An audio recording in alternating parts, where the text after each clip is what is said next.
The smell really does me in a little bit. Yeah. A hair was found. A what? A dog hair. A dog hair? Impossible. This is a dream come true. It's a beautiful inn. It's a great place. It's a little slice of heaven. I don't know what kind of stain that is, but I don't want to lay in it. Imagine you booked a stay at the Four Seasons and you're expecting some luxury. Maybe a stop at the spa or some chance to have some fine dining. The opportunity to get some much needed R&R, but when you arrive at the hotel, you realize that you made a fatal mistake because you forgot to read the inn part, and now you're dealing with a whole bunch of mess. Welcome back to the channel. I hope you're doing very well today. The Four Seasons Inn is located in West Dover, Vermont, owned by Sandy McDougal, who opened the hotel because he wanted to give people a nice experience. Unfortunately, he's been struggling to do that because the business has not been doing well. It's been nothing but hemorrhaging money. The inn's bedrooms are almost always empty, and despite marketing itself as a dog-friendly hotel, the kennel lies unused. Current standing into the inn, cash-wise, $1.15 million. Out of my butt. Of course, because business is slow, he does my favorite thing, which most of these business owners on the show like to do, not properly pay their employees. The inn survives with just a skeleton crew who live in the inn for free instead of receiving a salary. And then I drink. I don't get paid, so it's not really a job. It's more volunteering. I wouldn't really call it a job. Jesus. Where's my money? I want my money. I'm not getting paid. I've hit rock bottom. As of this morning, I'm officially maxed out on 3 cards and $14 in my bank account. Well, I'll get a door. Sandy is genuinely a nice guy, but staff does not get paid. Every time a situation like this comes up in the show, I get very confused of what's keeping employees around because don't they have bills to pay? I just know if that were to happen to me in today's economy and all the fuckery going on, I could not stick around. Think so. Aside from that, the customers that they do receive have very valid complaints, from the food to the decor and Sandy's dog, who has free roam to go around anywhere in this inn. Stairs. There's endless complaints about everything. Kind of reminds me of the nursing home I worked at. Sandy's best friend is his dog Layla, who lives with him at the inn. Layla is an English setter. She's the greeter. She'll come in the dining room. She'll sit at your feet. The guests complain about dog hair everywhere, and it makes them feel disgusting.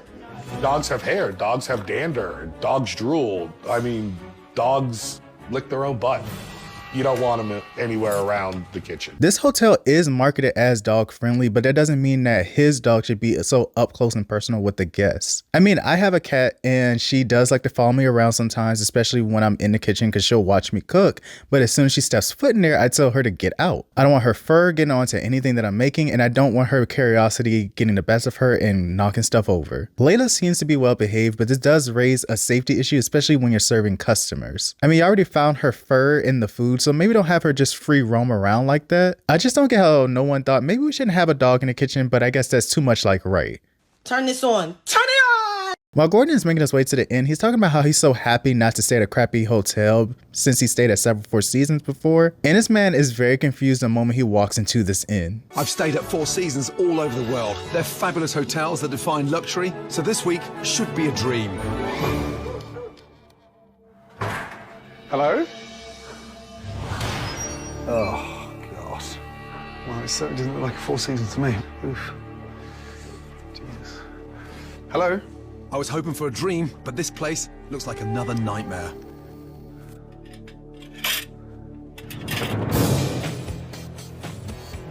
How are you, Gordon? My first name is? It's Gordon. I know what my name is. Thank you. My name is Sandy. Receptionist calling sick? No, she is around. I will take care of that for you. Okay, great. Happy to check in. We have 18 rooms in the inn. The rooms are beautiful. What a mess. Nice to see the bed's been made. I'm surprised I'm still standing after I opened that door. I swear to God, I thought I was going to myself. Do you have a room that's actually ready? Yes, I do. Thank you, sir. Hey, a bit late for the old party. I know Gordon had to feel like he was bamboozled, hoodwinked, and duped when he walked through those doors. As a matter of fact, how was Sandy able to name his business so similar to one that's already well known? That's all, folks. Is he allowed to say that? legally? I feel like a legal advisor would have advised him against doing that, especially because some companies like to sue, and he already has a lot of debt in this place. This is something that Gordon also brought up because he's trying to figure out what is going on here. I have to be honest, I mean, I've been very fortunate enough to stay in lots of Four Seasons, but I haven't seen one quite like this. How long have you been affiliated? We're not affiliated. We're the Four Seasons Inn. Oh, so you're not a Four Seasons? We're the Four Seasons Inn. But you're not a Four Seasons? No affiliation. Can you get away with that legally? Yep. They call themselves the Four Seasons. We're the Four Seasons Inn. Incredible. And next month is going to be the Waldorf Astoria Lodge. No.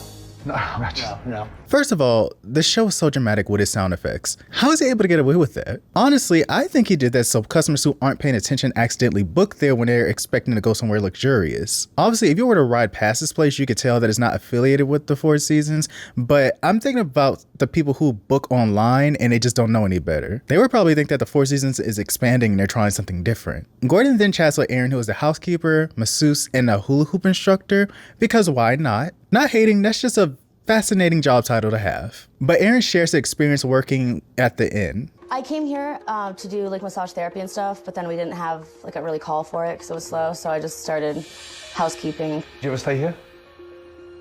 I do. Oh, you do? Yeah, I live here. How does that work salary-wise? I mean... I don't get one. What do you mean you don't get one?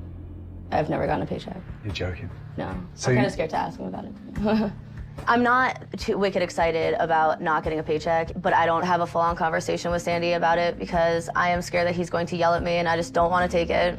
God, so how can you treat this place professionally if you're not getting paid? You can't really, I guess, treat it professionally. You can't, no. Like, Regardless of whether or not he was going to yell at her, why would she not advocate for herself? Because I can tell that she's worried about not getting paid, and that's something that she should have brought up a long time ago. But it does make me wonder, why would Sandy be aggressive towards her if she were to ask for a paycheck? Because what I've been seeing so far is that he's a nice guy, but also what kind of behavior is he usually showing around others?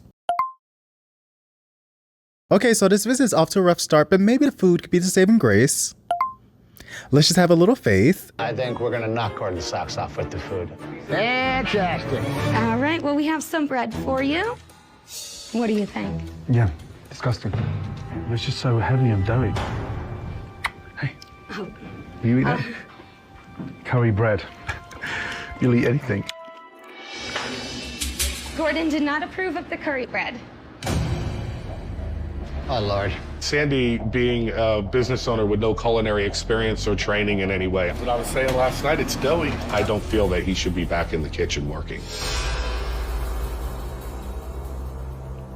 Later. Oh, I thought you'd gone. Stay with me, girl. It's only curry bread. I don't know why so many of these owners set themselves up for failure, because what in his mind made him think that Gordon was going to love the food when the entire dining room is empty besides the camera crew being there? The food isn't keeping anyone around, so let's be real here. But this was just an appetizer, so let's see if the next dish will be any better. I'm sure there's going to be a lot of flavor here. Jesus, what's that? Mushroom ravioli. The dog just threw up on my plate? I hope not.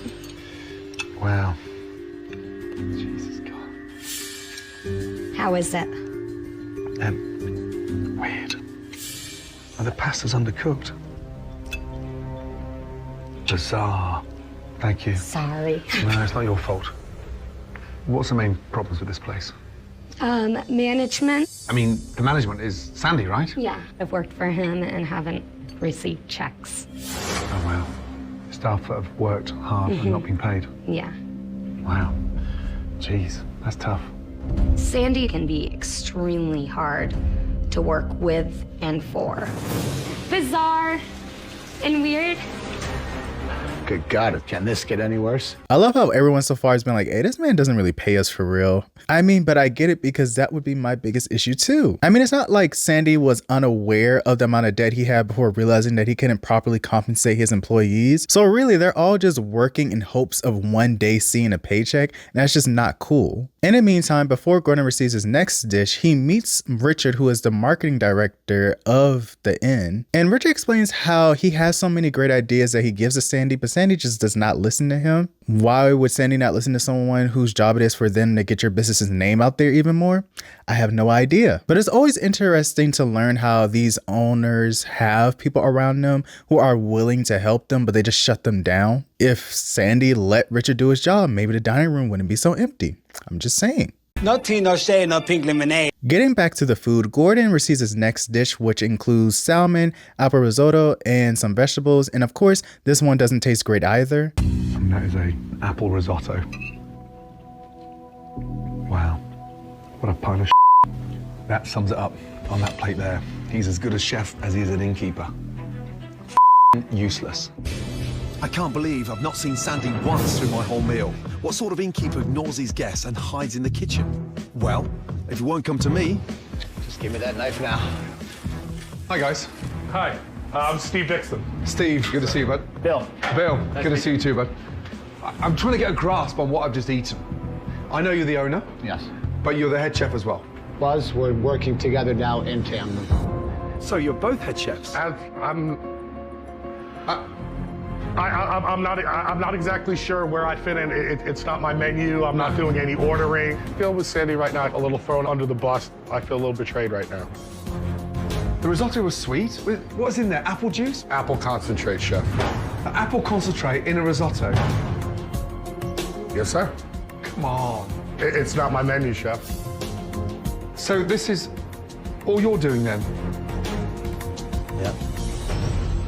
Oh my God. So I was curious and I typed into Google, are there any apple orchards in Vermont? The first search result said 7 places to go apple picking in Vermont. I then decided to search up fruit juicer machine. And wouldn't you know, there are machines as low as $39.99. Probably was cheaper around the time that this episode was filmed in 2013. Could this not have been added into the budget? I know he's in debt and all, but really? And he thought that Gordon would be impressed by this food and that it was representing them well? Go in a corner and think about your actions because you should be very ashamed. Oh my God, is this who we are? Is this what we represent? On top of that, he threw one of his chefs under the bus and that man was out there crying about how he was so disappointed in himself because he didn't serve Gordon his best. You know, how do you expect something magical when it's coming out of a f***ing can? 23 f***ing years I wait to give them f***ing apple juice concentrate. I just feel absolutely destroyed. My food is so much better than what I just f***ing gave Gordon. And you know, how am I gonna go home and face my kids when they're all proud of me and I'm like, you f***ing dogged our food? You know, that's not why I became a chef. I totally understand having that reaction because that was supposed to be a proud moment for him as he's making his first impression on Gordon, but it went all wrong. While Gordon is having his one-on-one with Sandy, it seems like Sandy doesn't really want to run the inn because he's busy doing everything else. If you're in the kitchen cooking, who's running the inn? Honestly, I'm here and I'm busting my butt trying to get it to where it should be. There's no one running this inn. That's the problem. Apart from being soulless, it's rudderless. It's just a free-for-all. You've checked out. No, I haven't. Why would anyone come and stay here? Because it's a nice place in the country. It's like a house of madness. Yeah, but it's... It starts with you, Sandy. Everyone's saying the management, the management, the management. Everybody's blaming the management. The management's you. I like a jack of all trades because it shows how adaptable and knowledgeable that they are. However, if that person is not even good at the one thing that they're supposed to be good at, then what are we doing here? I feel like I've been shading Sandy for most of the video and I don't want to come off as mean-spirited, but it's not looking good, my man. Adding on to that, Sandy shows Gordon the building where the dogs can be held in while guests are there, and it's just very tiny. There's barely any space in the kennels and the play area doesn't look that stimulating enough for a dog. Then when Gordon says that the building seems unused, Sandy agrees, but then throws his marketing executive under the bus, saying he sucks. Considering that Richard said that he's tried to help with some ideas, but he's not being heard, and another employee says that he felt like he was thrown under the bus, I'm going to take Sandy's comment with the smallest, tiniest grain of salt imaginable. Moving on swiftly and professionally, people in town have heard about Gordon's arrival at the inn and bless their hearts because they're about to be left so disappointed. With everyone looking after the restaurant. Runner, food, get it out of here. I'm tired of waiting. And Sandy burying himself in the kitchen. There's no one to look after the inn. You guys checking in? We are. So the servers are forced to check in guests in the middle of dinner service. The room rate's $275. Is that? Okay. Get that to you right now. Thank you very much. No problem. Is that normal there? Friday night, walking like that? You just charge them $275. Can you just go and ask the owner?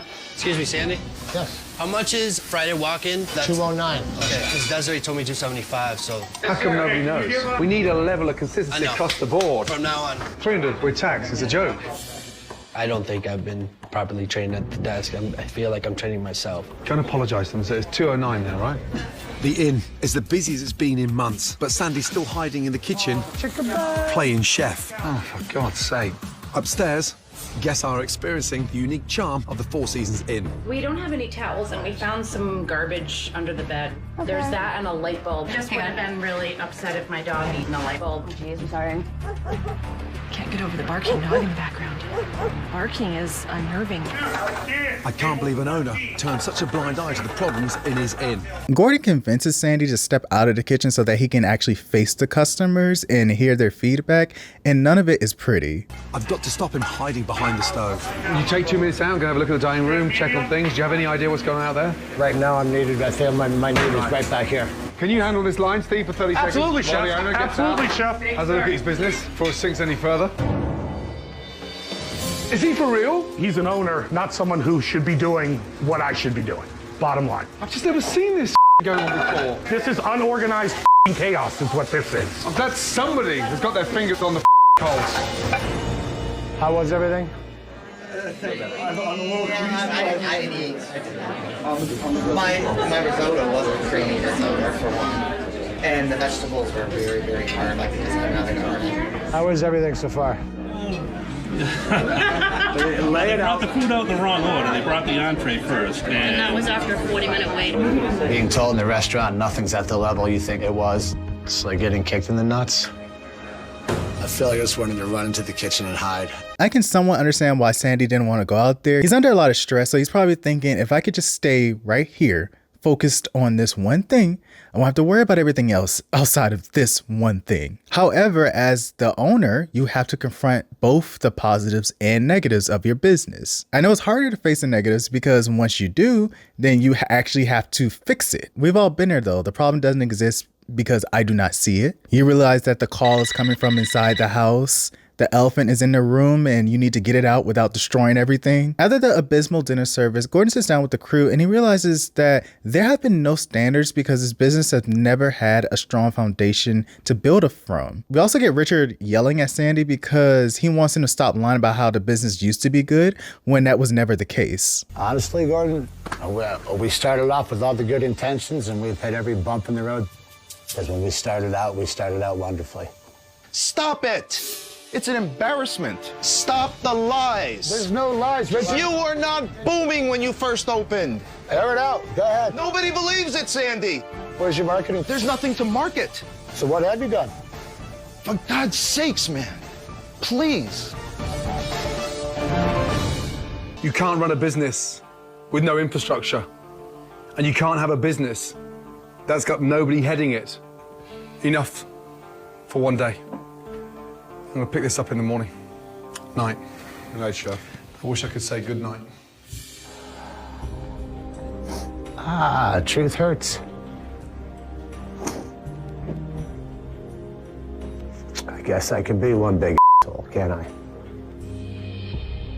I don't know if he was fishing for pity because I don't think anyone in that room would have extended it to him. All of them have said in one way or another that you don't listen to them, you don't pay them, you don't properly train them, and you hide from your customers and their feedback. There'd be more sympathy to give if you've been trying your hardest to change things around, but the evidence of that is coming up short. I don't really have to add this part in. I guess count it as eye candy if you have a thing for Gordon, but he goes outside to enjoy the pool, and this pool looks like they have never cleaned it. It's just really nasty. I'm hoping a quick dip in the swimming pool will get my day off to a better start. Does that look like a present from Layla? A floating turd? Oh my God. Layla, did you in the pool? There's no way I'm going in there. How about the hot tub? Slightly warm. And Layla hasn't taken a in it. Great news. I guess it's good to know that Gordon does have a limit. He'll touch raw and spoiled food with his bare hands, but he draws a line at water that looks like sewage. Ew! In another attempt to get Sandy to hear important feedback, he's confronted with current guest experiences at the inn. I'm here to help this place. I really need your honest feedback. Sir, would you mind if we start with you? There was a sign that I liked when we came in about all dogs have to be on your leash, and we had our dog, and we come in and it was immediately another dog coming at us, not on a leash. Our dog's friendly, but it always takes a few minutes with new animals. Sure. I had read that it was dog friendly, but I thought it was really interesting that there was a dog laying in the dining room, and as much as we like dogs, I don't want a dog in where I'm eating. At dinner, there was dog hair on the tablecloth, dog hair on the plate that we were given. I asked to speak with a manager. I was told there is no manager. We have an owner. I said I'd like to speak with them then. I was told you were too busy. I've never had the complaints that I had today. It's humiliating, it's embarrassing, it's like being flogged in the center of town. During this interaction, a black light is brought out and the amount of stains in this room is appalling. I can only imagine how dirty the rest of the inn is and they're finding so much just in this one room. Now this black light shows up bodily fluids. What? Oh. I see a round circle. I just saw, yeah. Oh, right there, round circle. Oh, yeah, big one. Sandy, can you see that? Yes. Yeah, I slept on that pillow. Charging guests to sleep on such filth is outrageous. The quilt, see the splashes? Yeah. Do you know what that is? Oh, I don't want to know. It begins with S. Aww. Yeah, please take your glasses off and the lights on. I have a very important question. I mean, who would return here? Chef, we have another day to stay here today and tomorrow. And after seeing the light, I don't want to stay here tonight. I don't want to put my head on that pillow or any of the other pillows. Hopefully Sandy now understands the main issues with the inn and listens not only to Gordon's advice, but everyone else's as well. Gordon and Sandy do have a heart-to-heart, and Sandy says that he is willing to go ahead and step down from being a chef and fully step into the role of being an innkeeper. You have so much weight on your shoulders, and you're being totally oblivious to what your customers need. You cannot run an inn from behind a stove. You're not the head chef, you're the innkeeper.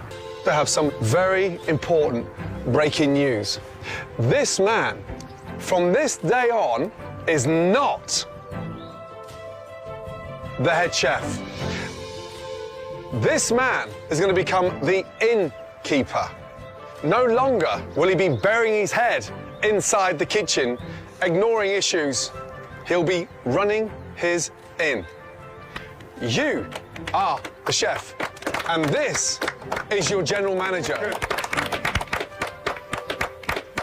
And as a reminder to make sure we step forward and not backwards, he is not going to be needing these things. Say goodbye to Sandy's chef coats. Gordon! Yeah! Burn that thing, get rid of that thing. He has no business wearing it. It's a big difference. There is. Gordon coming here has opened my eyes to my shortcomings. I love what I do.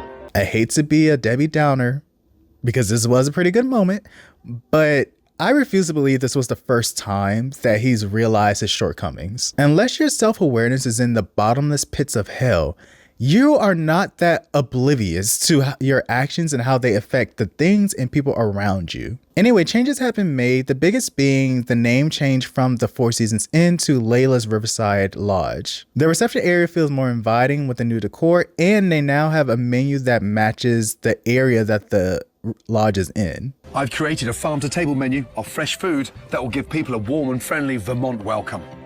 I've revamped the entire menu. Let me tell you about some of my favorites. Homemade country pate. I mean, look where we are.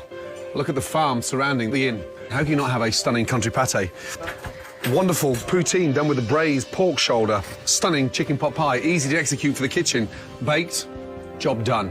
And then a stunning Vermont cheesecake. Oh my God. How are you feeling? Very hopeful for the future now. Are you happier now that Sandy is out of the kitchen?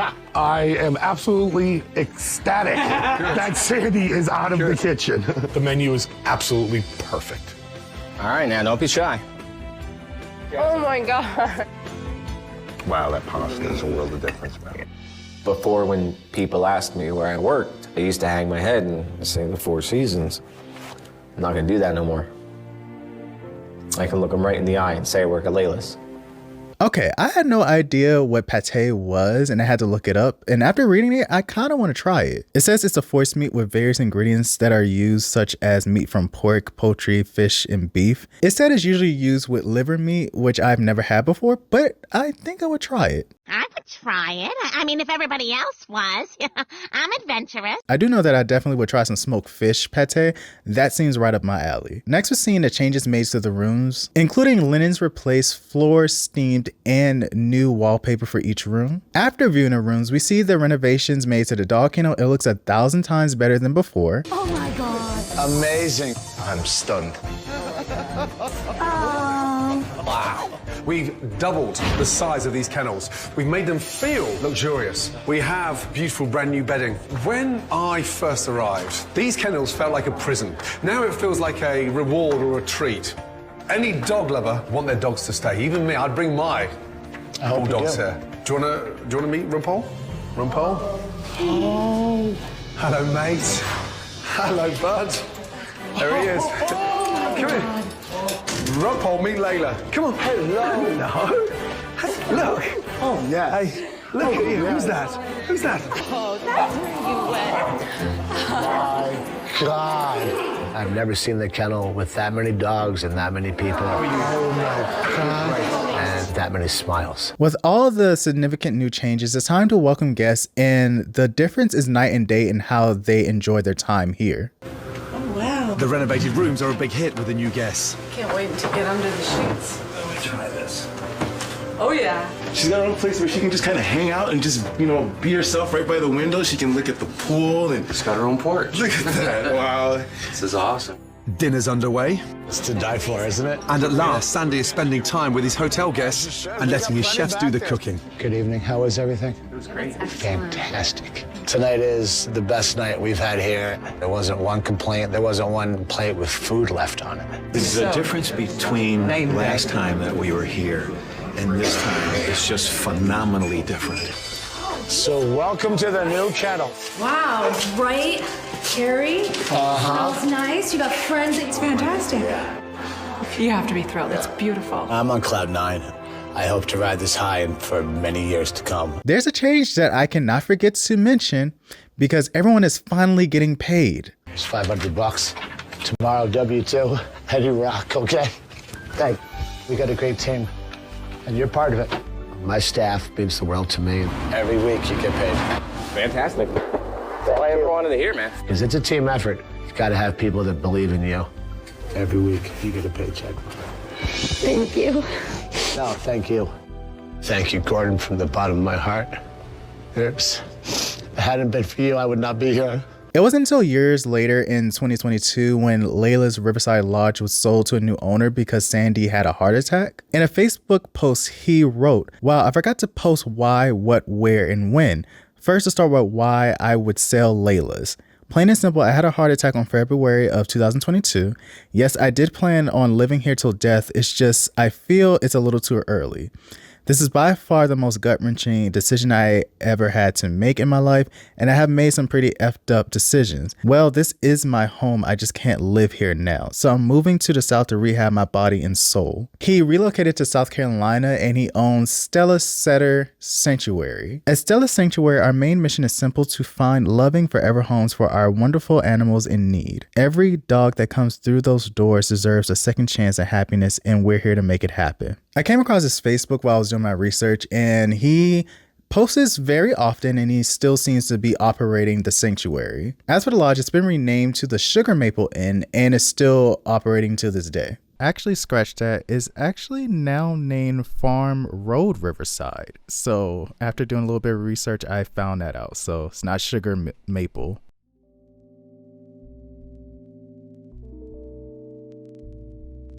That is all I have for you today. Thank you so much for watching. If you enjoyed the video, please make sure to leave a like. And if this is your first time here or you just forgot to do it, make sure to click the subscribe button so that you can become one of my amazing subscribers and a part of the Quick Chat fam. By the time I post this, I don't think we have reached 10K yet, but I'm hoping to do that very soon. Like I said, that's one of my milestones, so I'm just hoping to come across that very soon. Make sure to leave your comments down below about your thoughts on this episode. I always enjoy reading what y'all have to say. Many of you are very funny, intelligent, and y'all even bring up some things that I forgot or just didn't mention. You can watch my most recent video on the Old Stale Meal episode from Kitchen Nightmares, and you can click on my playlist, which includes the other videos I've done about Kitchen Nightmares and Hotel Hell. They'll be somewhere up on the screen, it'll be in the description, and it will be in a pinned comment. Again, thank you so much for watching. My next video should be very soon, but until then, take care of yourselves. Goodbye.